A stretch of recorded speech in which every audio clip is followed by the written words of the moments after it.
After 7 years of living off the very house I bought, my son and daughter-in-law suddenly won $85 million. But instead of gratitude for the shelter I'd given them, a roof over their heads when the world had turned its back, by high noon that very same day, my daughter-in-law, Belle, had cruelly thrown every last one of my belongings out of the second-story window. My life's treasures, my memories, rained down onto the manicured lawn I had tended for 30 years. Fine china, my mother's wedding set, shattered into 1,000 glittering shards across the asphalt street, each piece a tiny, sharp-edged star of betrayal. All the while, she screamed from the open window, her voice a shrill siren for the entire neighborhood to hear, "We don't need to do charity for you anymore. Go die old and forgotten in a nursing home." I stood there on the grass, my clothes dusty and rumpled from where I'd been pushed aside, my heartbeat a steady, defiant drum against my ribs. I looked up at her, at the triumphant sneer twisting her beautiful face, and in a quiet voice that carried farther than her shriek, I said, "Did you read the name on the back of the ticket?" Her victorious smile froze, just for a split second, a barely perceptible crack in her perfect facade. But that single, simple question would soon become the tremor that would bring her glittering new world collapsing down around her for good. My name is Lorraine Whitmore. I am 63 years old and have been a widow for nearly a decade. Since my husband, Arthur, passed from this world, the 2-story house in the quiet, tree-lined suburbs of Savannah, Georgia, became my only refuge. It was more than just wood and nails. It was the repository of my life, every wall saturated with the echoes of laughter, the scent of Arthur's pipe tobacco, and the memory of raising our son.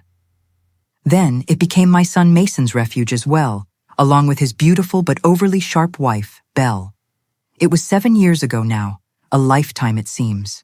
A ferocious fall storm was lashing against the windows, the wind howling like a mournful beast when they knocked on my door. Mason had lost his job, a casualty of some corporate downsizing, and Belle was heavily pregnant with their first child, Ava. They stood on my porch, soaked to the bone and shivering, their faces etched with a desperation that clawed at my mother's heart. I opened the door to the wind and the rain, and I didn't ask for explanations or reassurances. I didn't need to. I just looked at my son, my only child, and said the words that came as naturally as breathing. "Come in. This house always has room for you." From that night on, we lived together, 3 generations under one roof, in what appeared to be a peaceful arrangement. But peace can be a fragile thing, easily shattered, which it was on that one fateful morning. That morning began like any other. I was up before the sun, the house still wrapped in a cool blue darkness. The familiar ritual of making coffee, the rich aroma filling the kitchen, was my quiet communion with the day. I was mixing pancake batter, humming a soft tune, preparing for the familiar pitter-patter of little feet coming down the stairs. My grandchildren, Ava, now 8, and Micah, 5, were the twin sons my world orbited, but instead of their cheerful chatter, a scream ripped through the silent house. It came from downstairs, from the master bedroom I had given up for them. "Mason, get up! Get up now!" It was Belle's voice, but not the usual sharp, complaining tone I'd grown accustomed to. This was different. It was shrill, yes, but laced with a frantic, almost manic excitement that made the fine hairs on my arms stand up. I set the coffee pot down with a soft clink, my heart beginning to pound a nervous rhythm against my ribs. I was used to my daughter-in-law's temper, her sudden squalls of fury over trivial things, but this was something else entirely. It was the sound of a life being irrevocably altered. The old wooden stairs, the ones Arthur and I had sanded and stained ourselves, shook and groaned as Mason thundered down them. I crept from the kitchen and stood at the top landing, hidden in the shadows, my breath held tight in my chest. A minute of charged silence hung in the air, thick and heavy. Then suddenly, the silence exploded into a cacophony of shouts. "No way! Oh my God, Belle, no way! We won, Mason, we won! $85 million! $85 million! I peered down over the banister. The scene below was one of pure, unadulterated ecstasy. Belle was clutching a small slip of paper, the lottery ticket, her entire body trembling with a violent, ecstatic energy. Mason swept her into his arms, lifting her off the ground, laughing and repeating, I can't believe it. I can't believe it, his voice thick with tears. They jumped up and down like children, their young, hungry faces streaked with joyful tears, their bodies radiating a raw, desperate relief that was almost painful to watch. And I, the one who had bought that very ticket just the day before at the corner convenience store, with the numbers I had used for 20 years, a sacred sequence of family birthdays, Arthur's, mine, Mason's, and the two little ones, I stood frozen in the shadows above them. My heart didn't just sink, it plummeted, a cold, heavy stone dropping into a bottomless well. Not because of the money, not really. It was because in all their joy, in all their disbelief, not once did either of them ask the simple question, "Mom, is this your ticket?" I took a hesitant step halfway down the stairs, the words forming on my lips, a gentle inquiry ready to be spoken. But just then, Belle turned, her eyes blazing with the feral intensity of someone who had just unearthed buried treasure. "We're rich, Mason," she cried, her voice ringing with triumph. "Finally, we don't have to live in this old house anymore." She said it, and then she kissed the ticket, holding it to her lips like a holy relic, a trophy she had won through sheer will. I stopped dead on the stair. The words, "this old house," stabbed right through me, sharper than any knife. This home, the one Arthur and I had built with every saved dollar, every extra shift he worked at the plant, every weekend we'd spent with paint rollers in our hands, our laughter echoing in the empty rooms. This house was the testament to our love, and she had just dismissed it as a relic, a prison from which she had finally been freed. I wanted to say it then. I wanted to shout, "I bought that ticket! Those are my numbers." But the words caught in my throat, tangled in a thick web of shock and a sudden chilling clarity. I looked at Mason, my only son, hoping, praying, to see a flicker of recognition, a dawning realization in his eyes. But he just stood there, a dazed smile on his face, letting Belle call the shots, just as he always did. With a heart heavier than I had ever known, I turned and went back to my small room in the attic. I tried to brew a cup of tea, a simple act of comfort, but my hands were shaking so violently that I spilled boiling water across the small, wobbly table. For the first time in 7 long years, I felt like a complete and utter stranger in my own home. About an hour later, the house began to fill with noise. Cars pulled up outside, doors slammed, and the murmur of excited voices grew louder. Nosy neighbors, drawn by the scent of sudden fortune, were arriving to celebrate with the lottery family. Laughter, the clinking of glasses, Belle's voice, high and performative, carrying through the floorboards. I crept to the small dormer window and looked down. Belle was the center of attention on the front lawn, waving the lottery ticket like a scepter, a queen addressing her subjects. Mason stood beside her, a fixed, awkward smile plastered on his face, looking deeply uncomfortable, but doing nothing to stop the circus. By noon, the celebration had moved inside, and a hard, sharp knock rattled my attic door.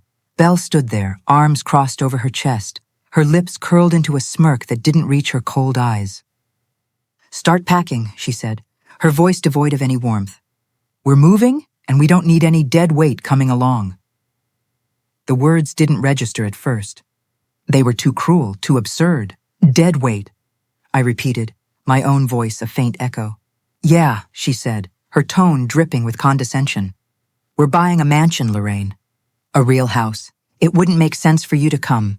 At your age, it's better to find a decent nursing home. They'll take good care of you there." I stared at her, searching for some sign of the young woman who had shivered on my porch 7 years ago. There was none. "This is my house, Belle," I said, the words feeling foreign and weak on my tongue. "Used to be, Lorraine," she shot back, emphasizing each word with a cruel precision. "Now we have a new life, and you're not a part of it." Before I could react, she yanked open the door to my small closet and began throwing my things. My dresses, the few I owned, fluttered down into the yard like wounded birds. The framed wedding photograph of Arthur and me, his arm wrapped protectively around my shoulders, went spinning end over end. A pottery vase I'd made, its blue glaze catching the light, followed, its journey ending in a silent explosion of fragments on the driveway below. Everything, every small piece of my life, went crashing into the yard.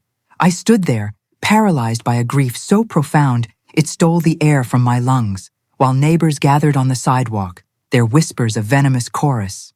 Mason stood on the threshold of the room, his hands shoved deep in his pockets, his face pale and drawn, but he didn't step in.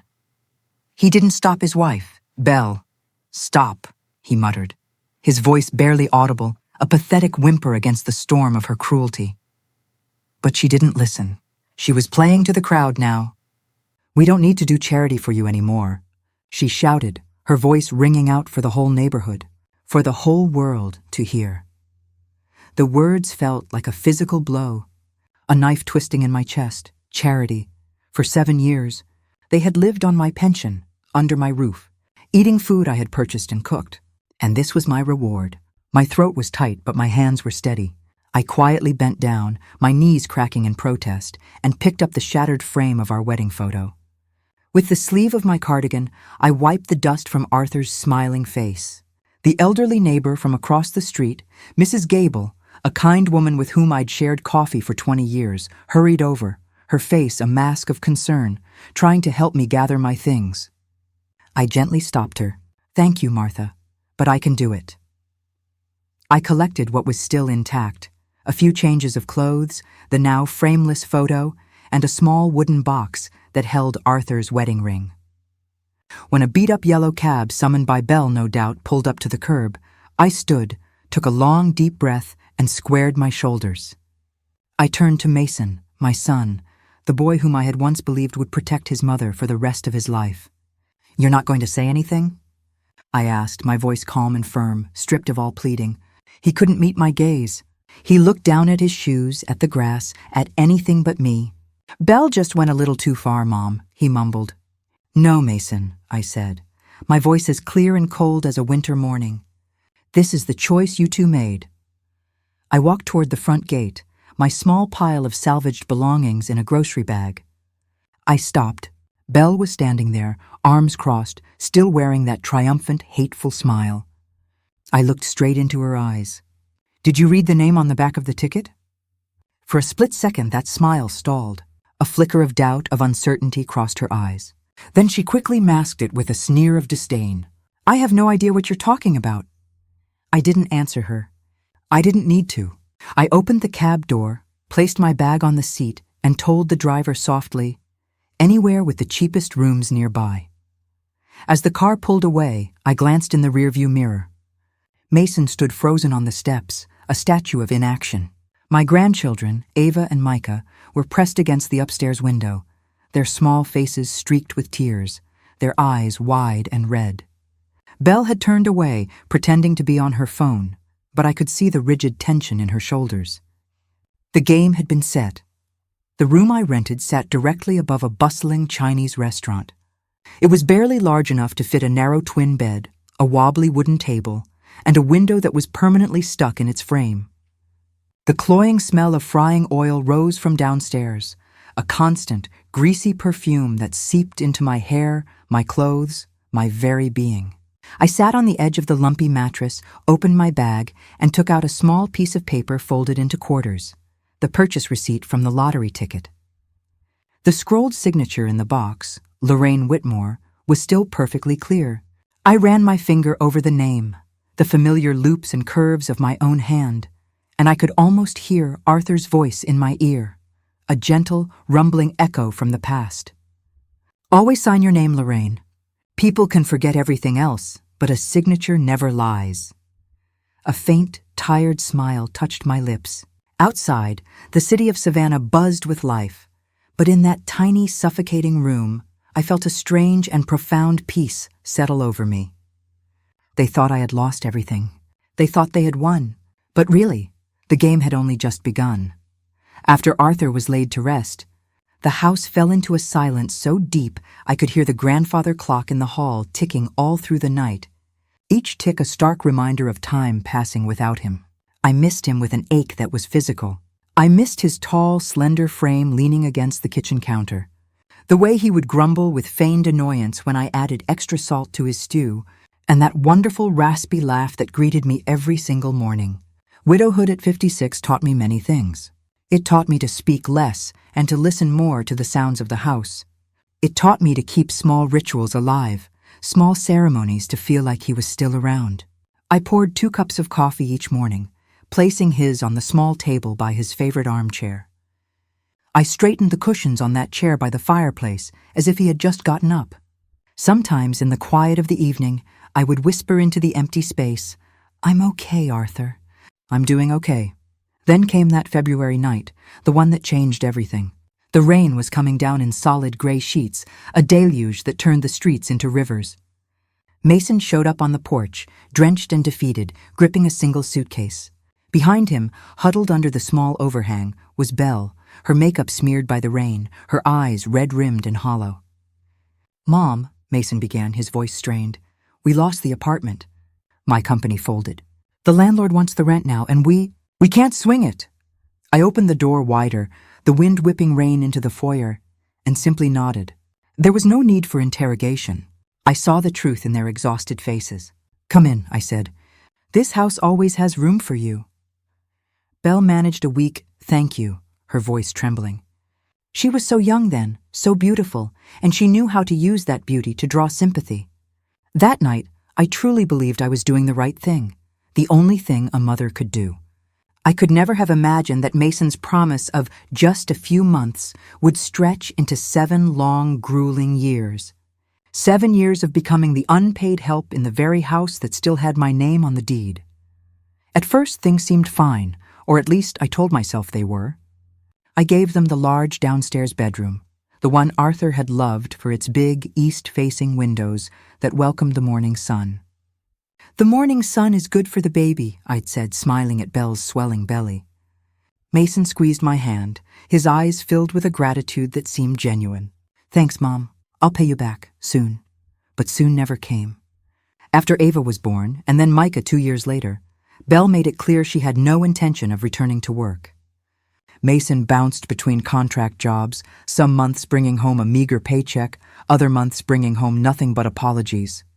I covered everything. The utility bills, the ever-increasing grocery costs, the homeowner's insurance, the property taxes. I paid for it all with my modest teacher's pension and what little savings Arthur had left behind. I didn't regret it then.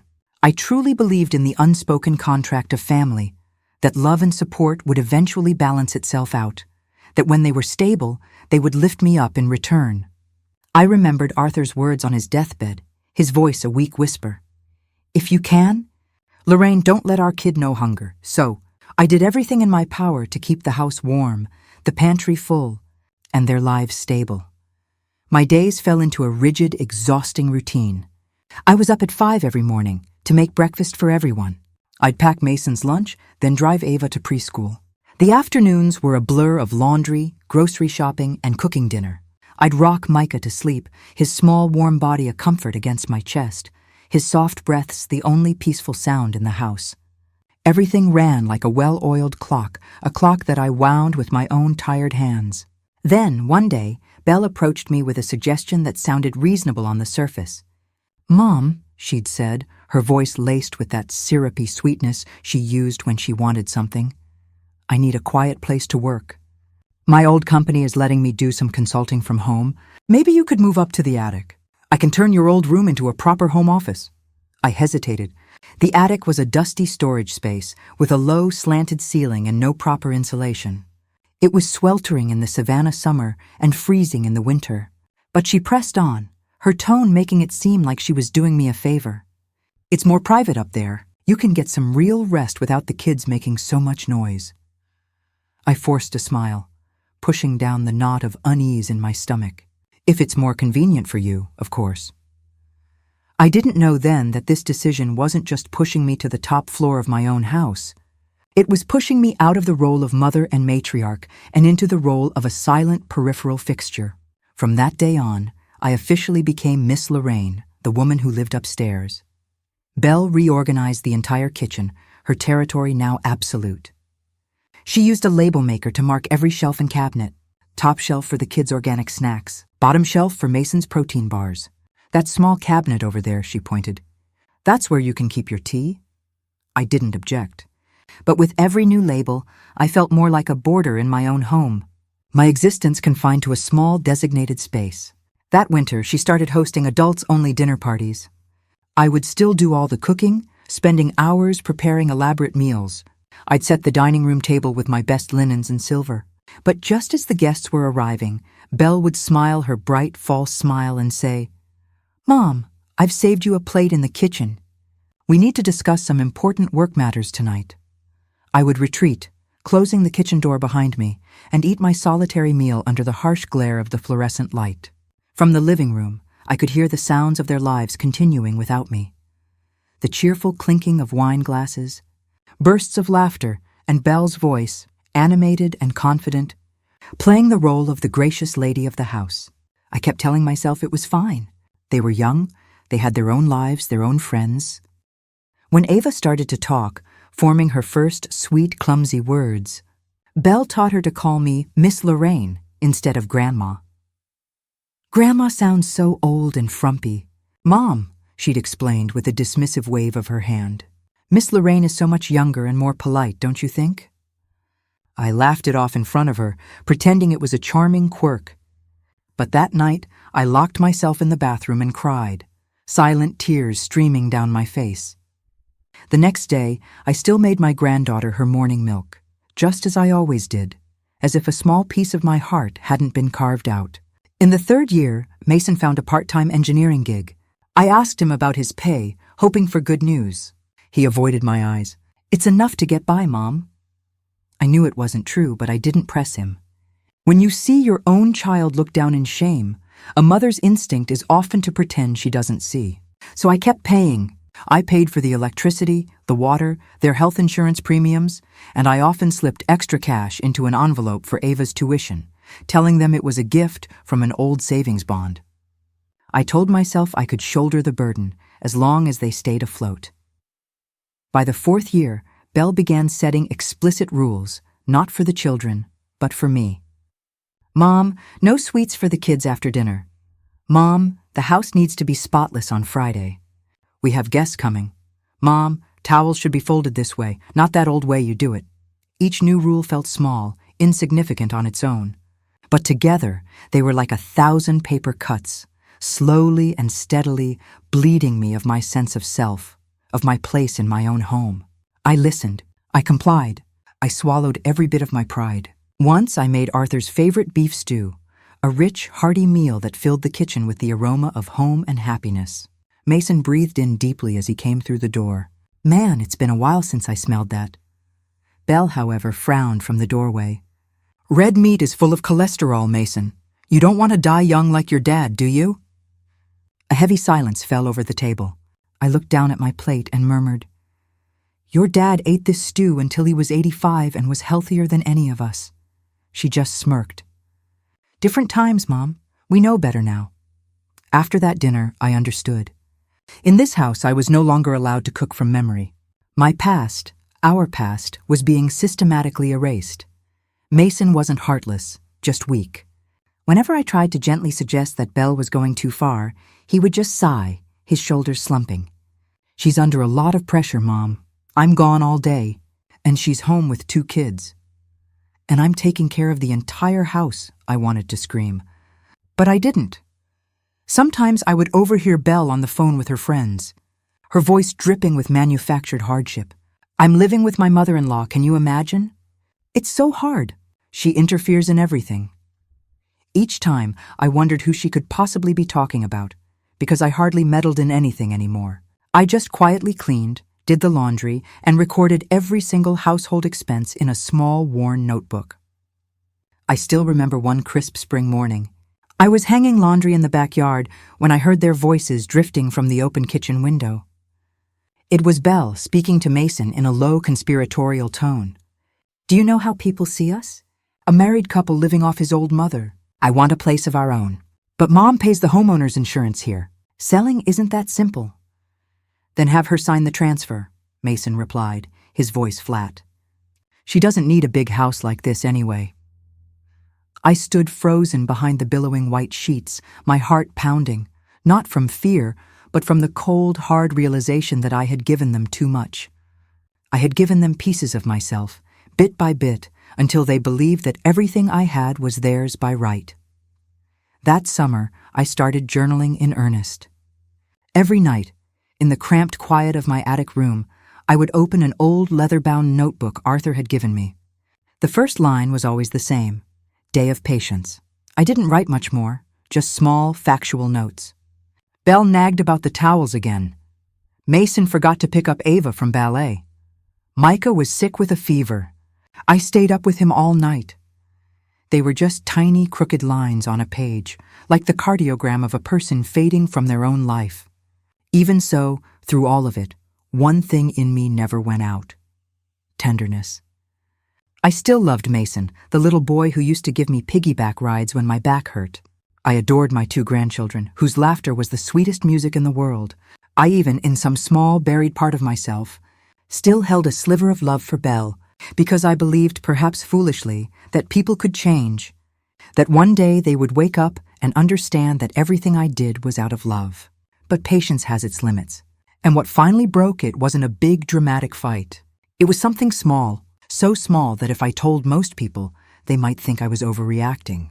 Yet I remember that afternoon perfectly, the way the sunlight slanted through the kitchen window, when Belle said one sentence that completely shattered the last remnants of my endurance. Ava's 10th birthday fell on a bright, beautiful April day, the air in the yard thick with the sweet scent of azaleas. I still remember the look in her eyes a few weeks prior when she'd pointed to a display in the window of the local sporting goods store. It was a bicycle, a stunning turquoise bicycle with a white wicker basket on the front and shimmering silver streamers hanging from the handlebars. "Grandma," she'd breathed, her face pressed against the glass, "if I had that bike, I would never be late for school again." She beamed, and my heart swelled. I knew the price tag, $200. It was nearly all that was left of my monthly pension after I'd paid that month's bills for the house. I hesitated for many days, weighing the cost, but in the end, I decided to buy it. I saved every spare coin, cut back on my own small comforts for weeks, even gave up the almond milk I so enjoyed in my tea.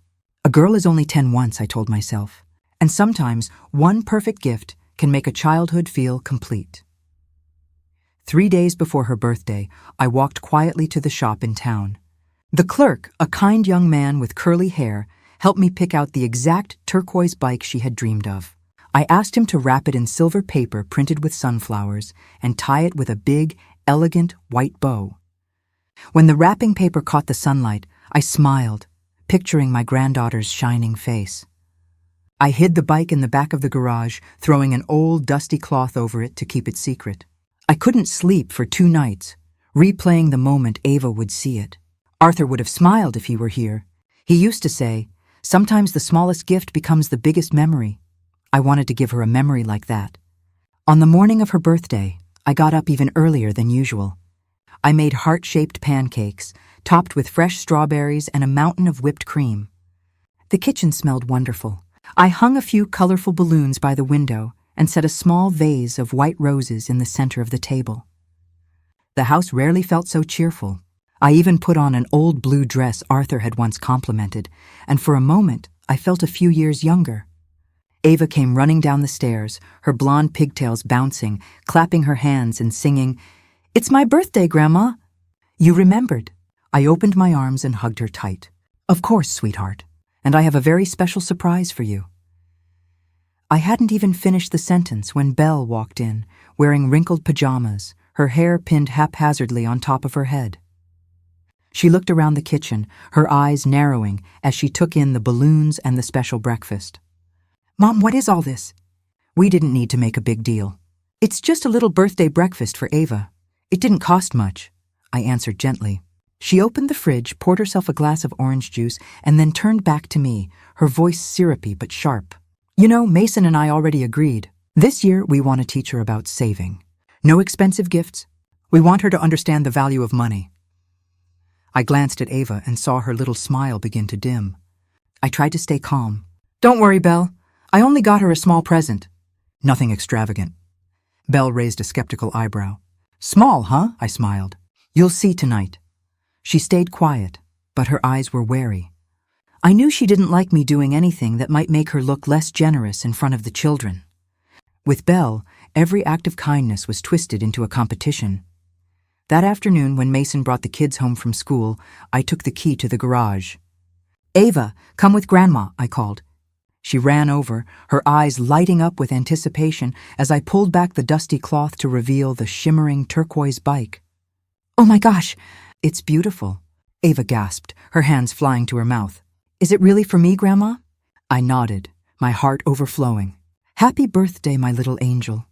She threw her arms around my neck, laughing and crying at the same time. It was a moment of pure, unadulterated joy, but it lasted only seconds. Belle's voice cut through the air behind us, as cold and sharp as steel. "What is this?" She came closer, her eyes raking over the bicycle, then staring straight at me. "I told you, Mom, no expensive gifts." I remained calm. "It's just a bike, Belle. She's been dreaming about it all year." "That's not the point," she snapped. "The point is you are deliberately breaking our parenting rules." "Rules?" I repeated, a small, sad smile on my face. "I don't recall love having any rules." She stepped closer, her voice low and sharp as a blade. "You did this just to show the kids that you're better than us, didn't you?" "Belle, don't be ridiculous," Mason chimed in, but his voice was weak and ineffective. I looked at her, my own voice firm. "I did it because I love my granddaughter. That is all." Ava gripped my hand, her small body trembling, frightened by her parents' argument. "Mom, please," she sobbed. "I'll be careful with it. I'll clean it myself. I won't ask for any more presents, ever." But Belle just sighed theatrically, then crouched down to Ava's eye level. "Sweetie, we just want you to learn to appreciate things. This bike, it isn't right. Grandma will return it, and then you'll understand why grown-ups have to save money." "No!" Ava burst into fresh tears, clinging to me, her little heart thudding against my chest like a trapped bird. "That is enough, Belle," I said, my voice tight with a rage I hadn't felt in years. "If you want to teach a lesson, use your own money, not her joy." She simply pressed her lips into a thin, hard line and pulled out her phone. "Mom, either you return the bike or I will." I am not joking. That afternoon, I walked the bicycle back to the store, each step feeling as heavy as stone. The wind rustled through the trees, making the white bough on the handlebars flutter and whisper, like an echo of Ava's laughter that morning. I took one last look at it before stepping inside, drawing a deep, shuddering breath. "I'd like to return this bike," I told the curly-haired clerk. "Are you sure, ma'am? It's our last one in that color." "Yes," I said, my voice hollow. "The little girl," she changed her mind. When I signed the refund slip, my hand shook so badly the ink smeared. I folded the receipt and tucked it into my wallet. As I left the store, a light rain began to fall. Cold drops hit my cheeks, mixing with the salty taste at the corner of my mouth. That night, the house was silent. There was no birthday cake, no candles, just the low murmur of the television in the living room.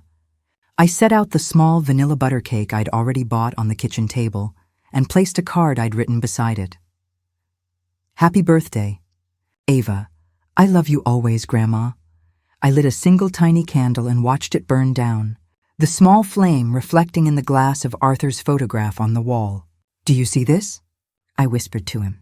"Our granddaughter isn't allowed to receive a bicycle because of a lesson on saving. I don't have enough say in my own house anymore." I stood, put on my coat, and stepped outside into the cold April night. The corner convenience store, where I usually bought milk and bread, cast a dim, lonely yellow glow onto the wet pavement.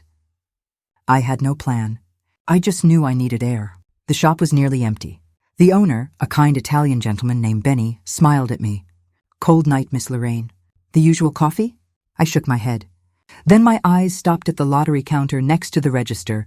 A small handwritten sign read, "Jackpot tomorrow night. 85 million." I gave a tired, wry smile. "One ticket, please," I said.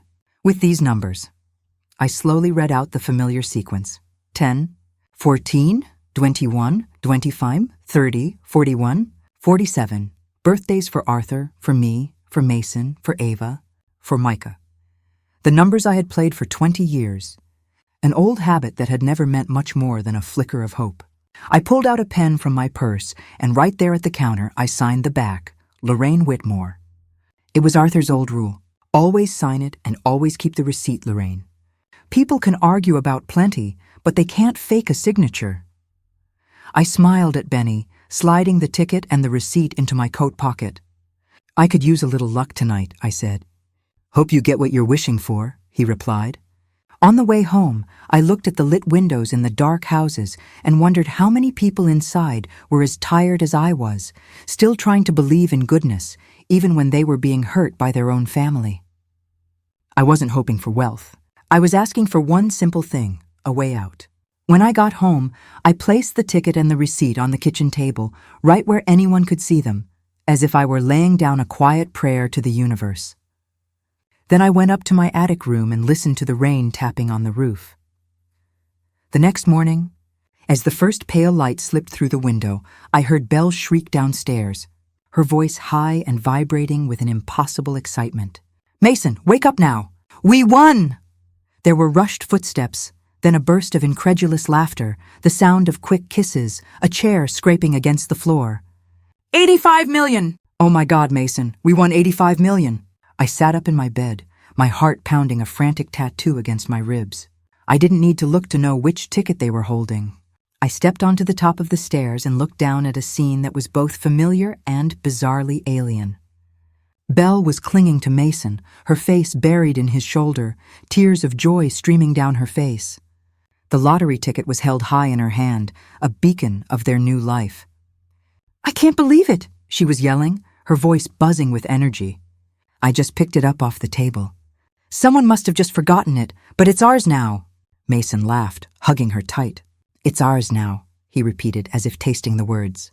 I stood still on the staircase, a silent ghost in my own home. What had started with a returned bicycle was now turning into a storm I could never have imagined. I said nothing. I just watched the two people I had supported for 7 long years dancing around my kitchen as if fate had personally handed them a reward. I closed my eyes and told myself, "Stay quiet, Lorraine. Let them think they've won." I wanted to see exactly how far their greed would take them, and whether somewhere on that gilded road, they would find enough conscience to realize the ticket had never been theirs to claim. 3 days after they won, the phone in my shabby rented room rang at 7 a.m. It was a shrill, insistent jangle that cut through the morning quiet. I didn't pick up in time, but it rang again immediately, urgent, as if someone were racing against a clock. "This is Grant Holloway, counsel for the Georgia State Lottery," a calm, professional baritone said on the other end. "I need to verify a few details regarding a lottery ticket registered to a Lorraine Whitmore. Is now a good time?" I paused, my heart quickening its rhythm. "Yes," I said, my voice steady. "I'm the one who bought that ticket." I could hear the rustle of papers on his end. "We've matched the signature, the serial number from the point of sale, and our internal system records. The ticket was officially registered under the name Lorraine Whitmore at your former Savannah address. Correct?" "Correct," I affirmed. "Then congratulations, Mrs. Whitmore. You are the sole grand prize winner of $85 million.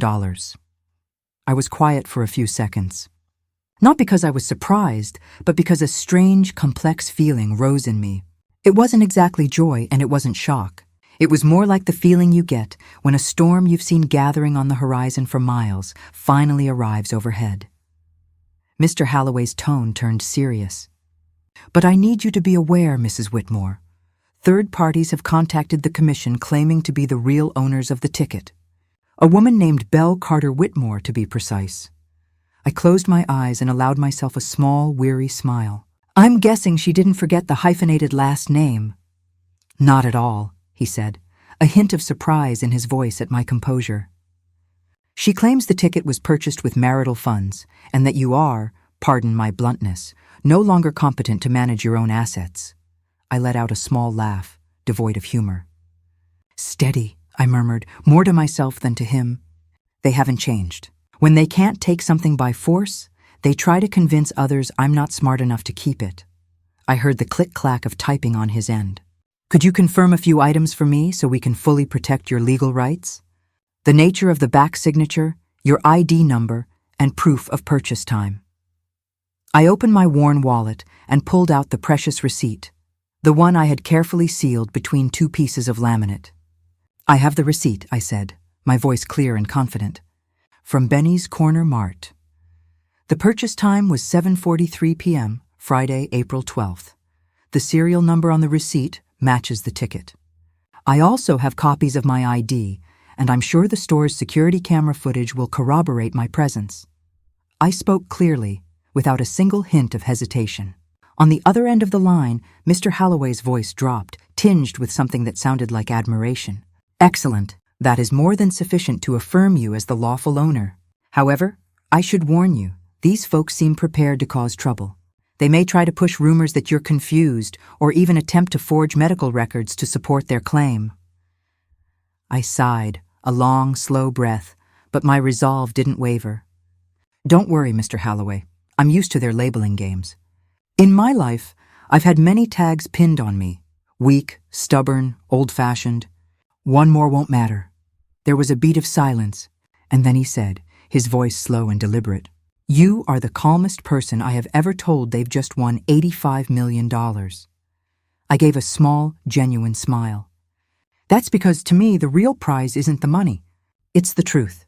Before we ended the call, he reminded me, the official claim window is 10 days from today. If you need it, we can arrange for private security or independent financial advisors."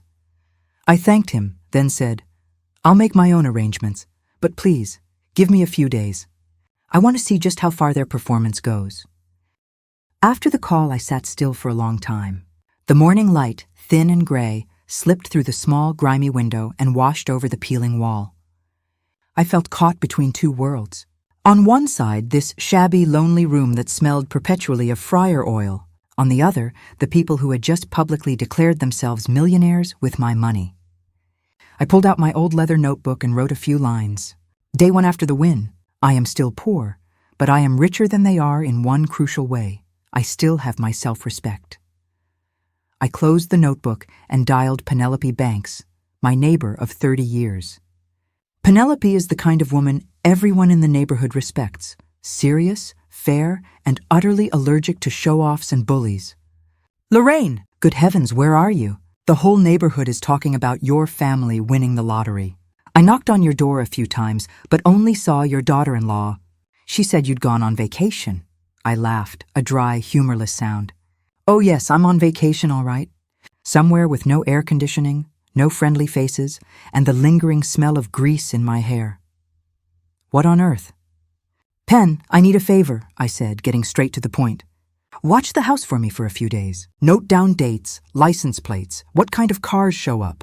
I want to see just how fast they burn through cash they don't even have." Penelope was quiet for a few seconds, then asked softly, her voice filled with concern, "What are you going to do, Lorraine?" "I'm not going to do anything," I said lightly. "I'm just going to let the truth surface at the right time, in the right place." In the afternoon, I stopped by the First Southern Bank and opened a small safe deposit box. The young teller asked brightly, "What will you be storing today, ma'am?" "My future," I said simply, placing inside the original purchase receipt, a high-quality photocopy of the signed ticket, and copies of my driver's license. I kept digital scans and a few clear photos on my phone. I've learned that sometimes justice needs to be kept in more than one drawer. As I left the bank, I caught my reflection in the polished glass door. An older woman with silver hair, wearing a simple gray cardigan with an oddly steady gaze. Arthur used to tell me, "You're gentle as a lamb, Lorraine, but when you're pushed, you turn into solid ice." Today, I finally understood he was right. I walked back toward my room and stopped at a small sidewalk cafe. It was quiet, with just a few people reading the paper and sipping their coffee. I ordered a hot black coffee, pulled out my notebook, and began to write. Saturday, 10:00 a.m. They still think I am weak. They do not know that the ticket has already spoken for me. I am not running. I am preparing. Every lie is a trap, and all I have to do is wait for the snap. That evening, as the city lights began to bloom in the twilight, I received the first text message from Mason. "Mom, we want to talk." Bella's stressed. "Don't believe what the papers are saying." The papers. I opened the browser on my phone, and sure enough, a local news site had already posted an article. "Savannah couple wins jackpot. Elderly mother gifts ticket to son, then disappears." I laughed out loud, a genuine, startled sound. "Even their lies are clumsy," I murmured to the empty room. "Congratulations, Belle. You just publicly admitted that I bought the ticket." I texted Mason back a simple, direct message. "Don't worry, I'm not missing.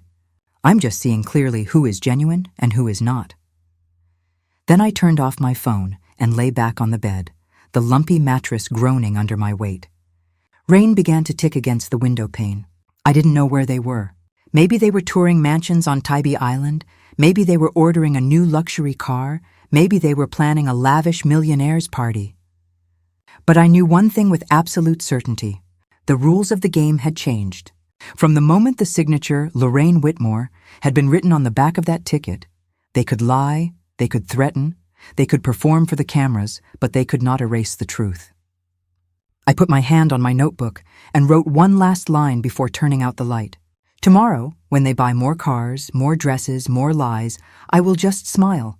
Because this game isn't about money, it's about character. I used to think that greed only shows itself when people are desperate. I was wrong. It turns out it grows even bigger, even uglier, when they get something they never, ever deserved. Just 3 days after the win, Belle began performing like a seasoned actress on a grand stage. She created a new social media account with the ostentatious handle, I the Lucky Whitmores. In a series of flashy live streams, she would appear wearing an ivory silk dress, holding a glass of expensive wine, and smiling a smile as sweet as sugar and just as artificial. "Life can be very, very fair," she told her thousands of new viewers, her voice dripping with faux humility. "If you do the right thing, if you are a good person, the universe will eventually send you a reward." I watched that video on my old, cracked phone in my greasy-smelling rented room, half amused and half heartsick.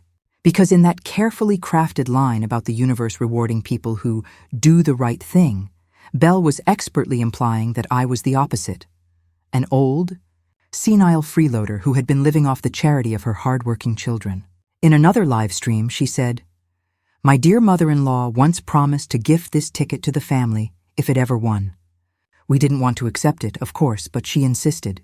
Her heart is so generous." Every line was designed to sound grateful while simultaneously planting the seed of doubt about my character and my intentions. I scrolled through the comments below her videos. So lucky to have such a generous mother-in-law. She must really love her son and daughter-in-law to do that. And one comment that stung my eyes. I hope the old lady doesn't try to take back what she gave. They didn't know. They hadn't seen Belle's real face, but they would. That morning, Penelope called, her voice a low, urgent whisper. "Lorraine, you won't believe it. The whole neighborhood is buzzing about your house. There are furniture delivery trucks, flower deliveries arriving every hour, and even a brand new massive black SUV parked right out front. The dealer sticker is still on the window." I chuckled softly. "I believe it, Pen. I can even guess the color.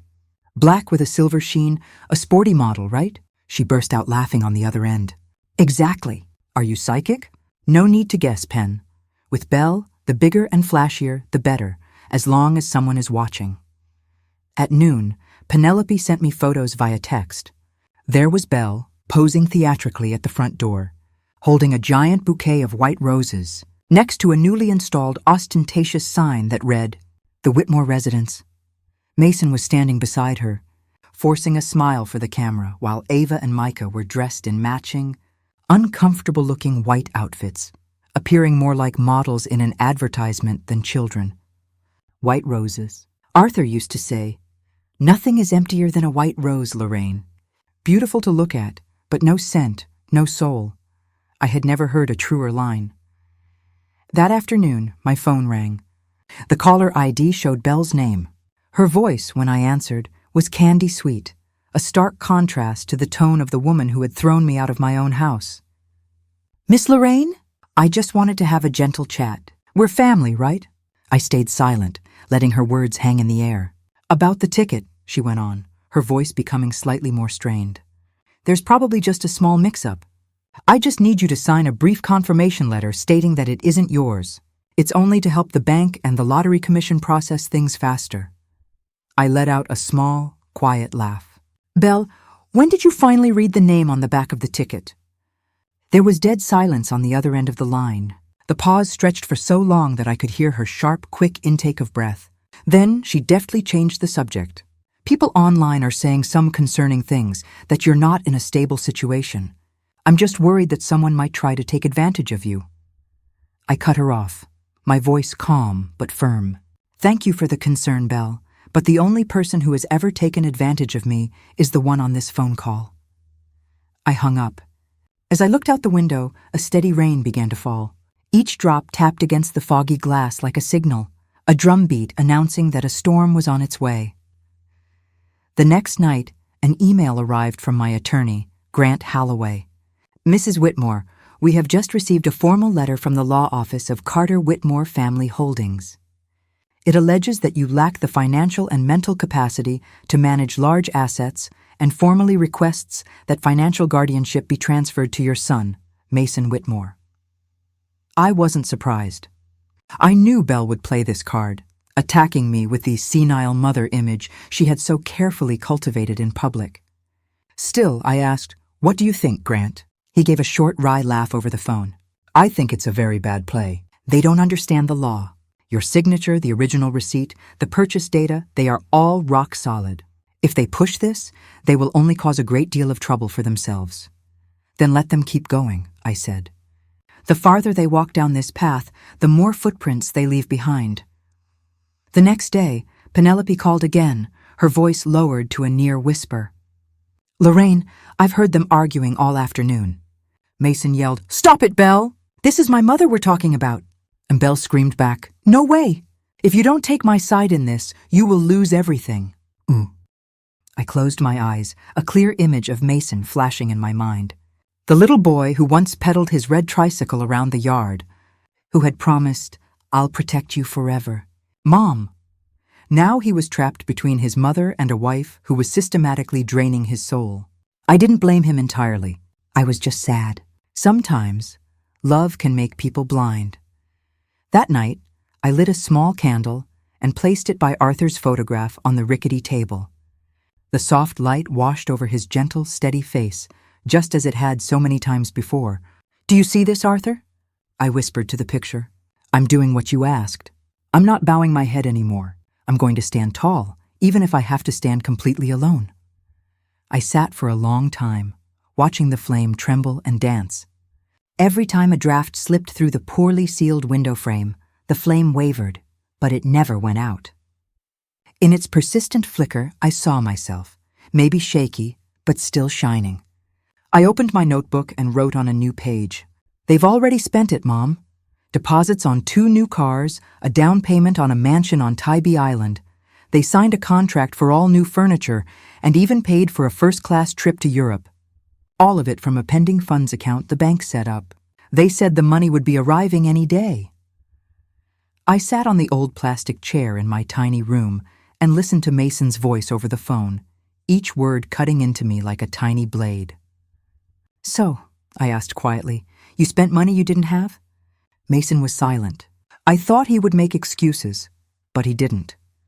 There was just a heavy sigh and a faint rustling sound, like he was raking a hand through his hair in desperation. I closed my eyes. "Mason, for 7 years, who paid the electric bill? The water bill? The insurance? Who paid for the children's schooling?" There was no answer. I repeated the question slower this time. "Who, Mason?" After a few heavy seconds, his voice came back soft and broken. "You did." "Right," I said, my own voice flat and devoid of emotion.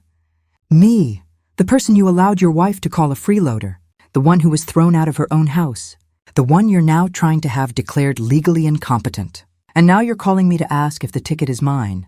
Mason's voice shook. I didn't know Belle would do all that. She said she thought you wouldn't take it back." I let out a small, bitter laugh. "She doesn't understand me, Mason. I can forgive being poor." "I cannot forgive deception." I paused, then said slowly and clearly, "You want to talk? Fine. You come to where I am, today, 2 o'clock. Mason was quiet. I could hear the sound of an engine starting on his end. "Mom, I'll come." "Good," I said. "But you bring the truth with you. No gifts, no excuses. Just the truth." After I hung up, I looked around my little room. It wasn't fancy, It wasn't even tidy, but it was the only place that was still truly mine. The peeling wooden table, the old beige curtain, the slightly crooked plastic chair where I wrote every night. I wiped the dust off the chair, steadied its wobbly legs, then opened the window to let in the morning air with its strange mix of fryer oil and coffee from the restaurant downstairs. That smell used to bother me, but today it made me feel alive, like I had stepped back into a real unvarnished rhythm of living, no longer faking niceness just to keep someone else happy. Before the meeting time, the phone rang again. It was my attorney, Grant Holloway. "Mrs. Whitmore," he said, "I have secured an official identity verification and prize claim slot for you. 3 o'clock tomorrow afternoon at the main lottery office. Please plan to arrive 15 minutes early." I nodded, even though he couldn't see me. "Thank you, Grant. This is almost over. Do you want us to alert the press?" "In cases like yours, the media can be very interested." "Not yet," I answered. "I want a few key people to know the truth before the rest of the world does." After the call, I brewed a pot of peppermint tea. The fresh, clean scent filled the small room, blending with the soft noon light.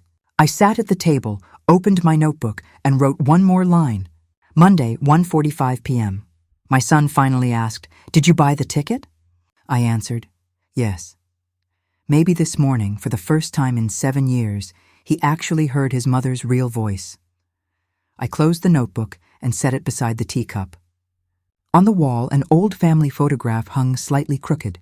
In it, a much younger me, Arthur, and a 5-year-old Mason stood proudly in front of the very first house we ever bought.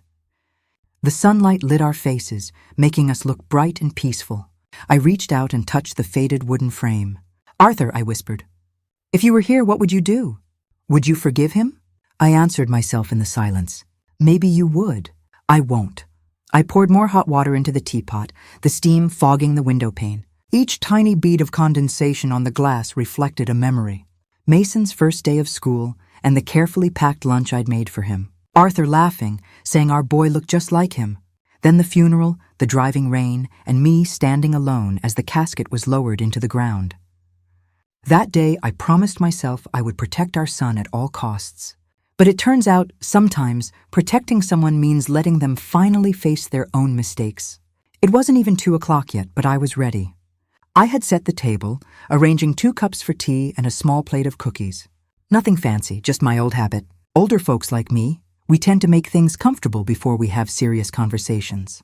I had thrown the window wide open so the light would fall across the cheap tablecloth and make the room feel a little less gloomy. Outside, the midday traffic was picking up. I could hear children laughing on the street below and an older lady greeting customers at the cafe across the way. Life was going on as usual, while I was preparing for the most important confrontation of my life, not in a courtroom, but with the son I had brought into this world.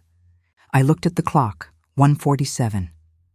It wasn't time yet, but my heart was beating harder, not from fear, but from the effort of keeping myself steady. I wanted Mason to see me clearly.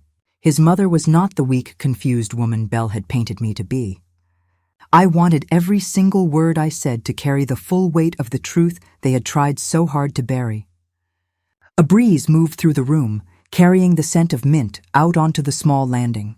I sat down, placed my hand on my notebook, and told myself, if he chooses conscience, I will save him. If he chooses silence, I will let the law do the rest. I turned the teacup slightly and watched the small circles ripple across the surface. Each ring was a symbol of 7 years of pressure, 7 years of endurance, 7 years of unconditional love. Now, each ring was fading into the next, leaving the surface perfectly still, just like my heart before the storm. 1 more hour, and Mason would walk through that door. I told myself, this time, you will not only meet your mother, you will meet the woman you and your wife woke up, the woman you should never have underestimated. I took the first sip of tea, the warmth sliding down my throat. The sunlight tilted across the old wall, leaving a soft band of light like a promise. Outside, a light breeze brushed against the window frame, and the wind chime I'd hung gave a single, gentle ring. I looked at the empty chair across from me and said out loud, "Son, I'm waiting." A knock sounded on the door, precisely at 2 o'clock. Not early, not late. I stood, feeling not nervous, but strangely authoritative, as if I were about to preside over a hearing. The door creaked open. Mason stood there, his face pale, his hair unkempt, his eyes sunken and shadowed. He glanced around the shabby room, taking in the stained ceiling, the lopsided single bed, the faint smell of damp in the corner. Then he looked back at me, his voice tight and hoarse. "I'm sorry, Mom, just 4 words." But I knew he had crossed a long, dark night to be able to say them. I didn't answer immediately, just motioned to the plastic chair I had wiped down that morning. "Sit, Mason. This room isn't pretty, but at least it's mine." He lowered his head, avoiding my eyes. The dim light filtering through the window cast our silhouettes across the blotchy wall, 2 figures close in proximity, but miles apart. Not 5 minutes later, Belle showed up. I heard the sharp, angry strike of her high heels on the concrete steps outside. A sweet, biting perfume swamped the lingering fryer smell from downstairs as she swept into the room. She scanned the space with a look of utter disdain and smirked. "Cozy, isn't it?" I calmly set my teacup down on its saucer. "It's warm because there are no lies in here, Belle." She just shrugged, perching on the edge of the bed and pulling out her phone, affecting an air of bored indifference, as if she were at some tedious business meeting. Mason looked from her to me, his face a mask of awkwardness. I decided not to drag out the pretense. "I'll be brief," I said, my voice even. "This morning, the lottery's attorney confirmed my claim. The name on the back of the ticket is Lorraine Whitmore. The payout account has been set up. The money will be transferred within 24 hours. The room went utterly still. Mason swallowed hard. After a few seconds, Belle let out a thin, disbelieving laugh. "So, you're planning to keep it all?" I met her gaze directly. "I'm planning to keep what is mine." Mason lifted a hand as if to ward off a blow. "Mom, I didn't come here to fight. I just thought maybe we could make a deal, like a family agreement, so no one has to go to court." I smiled slightly, a smile that held the sorrow of 7 buried years behind it. "A deal, Mason?" "I have been making deals for 7 years. I made a deal by staying silent when I was insulted. I made a deal by paying the power bill when you were unemployed. I made a deal by babysitting all day while your wife called me a freeloader behind my back. And the final deal was letting you both throw my belongings out the window and saying nothing." Mason stared down at his lap. Belle, however, sat up straight, her expression hardening. She gave a light, scripted chuckle. "You misunderstand. I just think if we cooperate, everyone wins. We could buy a big house. You could live with us. You could have your own private suite, your own little kitchen, your own bathroom, every comfort." I lifted my head, my voice as cold as steel.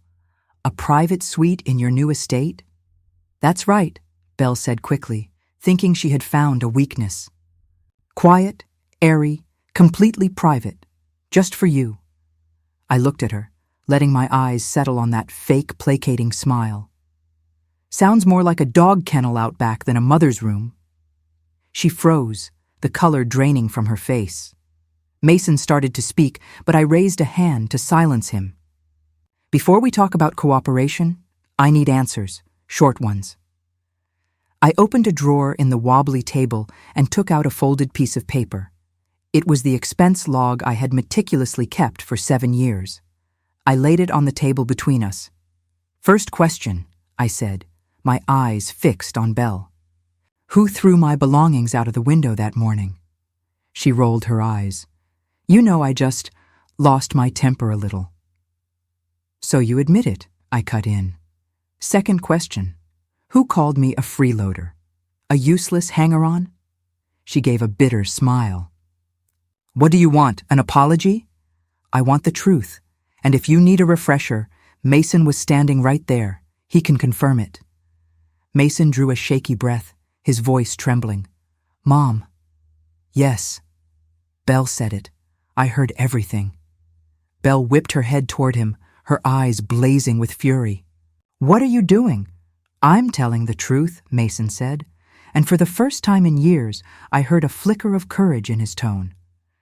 The tiny room felt as tight as a coiled spring. Belle's hands were clenched into white-knuckled fists. I went on, my voice quiet but clear. Thank you, Mason. You finally said what you should have said 7 years ago. I unfolded the paper and began to read, line by careful line. Electric bill, average $118 a month for 7 years. Water bill, about $42 a month. Roof repair in 2018, $1,400. Ava and Micah's school costs and supplies, a total of $18,600. Groceries, medicine, household goods, I can't even count it all. I folded the paper and set it back down. All of it came from my teacher's pension. I am not saying this to collect a debt. I am reminding you that these numbers are evidence of kindness, not obligation. With no way to dodge the facts, Belle started to fray. You think you're some kind of saint? You give and now you're keeping score? If you don't sign a transfer agreement, I will sue you for asset fraud. Mason flinched. Belle, stop it. But I was already on my feet, calmer than even I expected to be. I pointed to the door, which was still slightly ajar. You are free to leave, Belle. No threats, no theatrics. The courthouse isn't far. Life will teach you this lesson for me. She shot up from the bed, her eyes burning with a hateful fire. You will regret this. No, I cut in sharply. You will. When you learn that money cannot buy you one single second of peace. When your children start asking why Grandma isn't home anymore. When your husband finally stops bowing his head to you. Then you will know who is truly pitiable. Her mouth opened, but no sound came out. Her face went from red to a pasty white. Then, without another word, she turned, her heels hammering on. The floorboards and the door slammed behind her like the crack of a gavel. Silence returned to the room. Just me and Mason. He bowed his head low, his shoulders shaking. Mom, I don't know what to say. I let it all go too far. I looked at my son, his face gaunt and exhausted, but for the first time in years, his eyes held a glimmer of honesty. Just remember this, I said, my voice low but gentle. Every mistake has a price. The only price I want from you is the truth. He nodded, his eyes wet. Can you forgive me? I sighed softly. Forgiveness isn't forgetting, Mason. It's remembering and choosing not to take revenge. I stood and placed a hand on his shoulder. Now go. Go and take care of your children. Tomorrow I will claim the money. After that, we will talk again. If you still want a mother. Mason squeezed my hand, then left. When the door clicked shut, the room fell quiet once more. I sat down and looked at the 2 teacups on the table, one still warm, the other gone cold. I knew the line between my son and me was like those 2 cups. Once filled with the same fragrance, but no longer sharing the same moment. I lit another candle and wrote in my notebook. This afternoon, my rented room became a courtroom. There was no judge, no jury, only conscience. That evening, Mason came back. Belle was not with him. It was just him, wearing a wrinkled shirt, his eyes red from lack of sleep. I was in the same spot, at the little wooden table with 2 cups of tea, as if time hadn't moved since the stormy afternoon. He stood at the door, uncertain, not knowing where to begin. I motioned for him to sit and said softly, You don't need to explain anymore, Mason. I understand. Now I want to talk about the future and the conditions for that future to exist. He nodded. His hands clenched so tightly, his knuckles went white. I poured him a cup of tea and slid it toward him. I will help you, I began, but not for you, for Ava and Micah. He looked up, a mixture of hope and shame in his eyes. I spoke slowly, each word deliberate and clear. You put deposits down on cars, a house, and other silly luxuries that I never needed. I can cover those debts. Consider it protecting the children from the financial chaos their parents created. Mason started to thank me, but I held up a hand. Don't thank me yet. I said I would help, not that I had forgiven. Every bit of help comes with conditions, and you need to understand that forgiveness is not a get-out-of-jail-free card. I met his eyes, my voice dropping. First condition, You end this toxic marriage. No half measures, no stalling for time. If you allow Belle to continue dragging you down, I will pull all support. I will not bankroll anyone who chooses to live in the mud. Mason went still. I saw his shoulders tremble, but he didn't object. Second condition, I continued. You will apologize publicly. Right on the front steps of our old house, in front of the same neighbors who watched you let your wife humiliate me. Not to make me feel better, but to make you learn what responsibility feels like, through action, not through tears. I paused, took a sip of tea, and then said the last part, the part that would be hardest for him. Third condition, you will go to counseling for single fathers, not because I think you're weak, but because you need to relearn how to be a father. Ava and Micah deserve a decent role model, not a husband who stays silent while his own mother is being insulted. The air in the room felt thick. Mason didn't speak for a full minute. Then he exhaled, his voice small, as if he were afraid to wake someone. What about Belle? I looked toward the window. The streetlights were reflected on the glass, throwing a cold, golden light into the room. She will do what people like her always do. She will scream, she will blame, she will threaten, and I will let her. But if she wants a fight, I am ready. As if on cue, a hard, rapid knocking hit the door. I didn't need to guess who it was. The door swung open, and Belle walked in, still beautiful, but with a storm cloud in her eyes. Arms folded tightly across her chest, she let out a razor-edged laugh. Perfect. Mommy and son plotting against me again. Mason stood up. Belle, I told you to stay home. At home? So you could let her brainwash you? She turned to me, a curled, contemptuous smile on her lips. What are you doing? Teaching him about conscience? Or is this just emotional blackmail? I stayed calm, letting none of her noise stir me. I am setting the terms for my forgiveness, Belle, and you, sadly, are not on the list. Oh, really? She arched an eyebrow, her voice getting sharper. You think you can control my husband forever?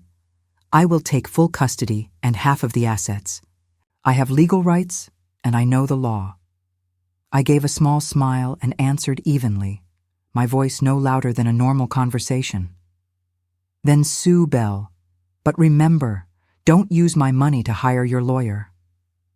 A profound silence stretched between us. In her eyes, I caught a flicker of confusion. It was perhaps the first time in her life she had met someone who was not afraid of her. Mason turned, put a hand on my shoulder and said, his voice rough with emotion, Mom, I choose you and the kids. I didn't hug him or say anything more. I just nodded. Arthur's old words rang in my head. A man only grows up when he is forced to face the consequences of his actions. Mason had finally stepped over that line, and I would let him walk the path himself. Belle looked at her husband, her eyes rimmed with red. You will regret this, she seethed. Mason didn't answer. His silence was the reply she refused to accept. She yanked the door open, the metal handle clanging against the wall. I won't let this go. You'll lose everything. Her voice cracked, a sound split between pure hatred and raw fear. I just watched her go and said, my voice low but carrying, No, Belle, you are the one who is losing. Because you have thrown away the one thing money can never buy, respect. She snapped back, We'll see you in court. I'm not afraid of you. I smiled, a smile as light as a breeze. Good, because this time the court won't just ask who is right. It will ask who forgot how to be human. Belle spun on her heel. Her high heels hammered down the metal stairs, the sound echoing beat by beat, like a countdown to the legal storm she was about to unleash. I sat still and listened until the sound faded, leaving only a profound silence. Mason collapsed into the chair, his head in his hands. I don't even know where to start. Start by keeping your word, I said. Tomorrow you go and apologize to Penelope and the other neighbors who saw everything. You tell them the whole truth, no excuses. And from now on, you will pay your own rent, your own bills, every last one. I can help, but I will not bankroll you anymore. He nodded. In those red-rimmed eyes, I saw a faint light, not the glow of someone who has been forgiven, but of someone who is beginning to understand what starting over truly means. I stood and refilled his teacup. "Drink this, so you remember the taste of truth. It's bitter at first, but it's clean after." Mason took a small sip and gave a tiny nod. "I understand, Mom." Softly, I answered, "No, Mason, you are learning to understand.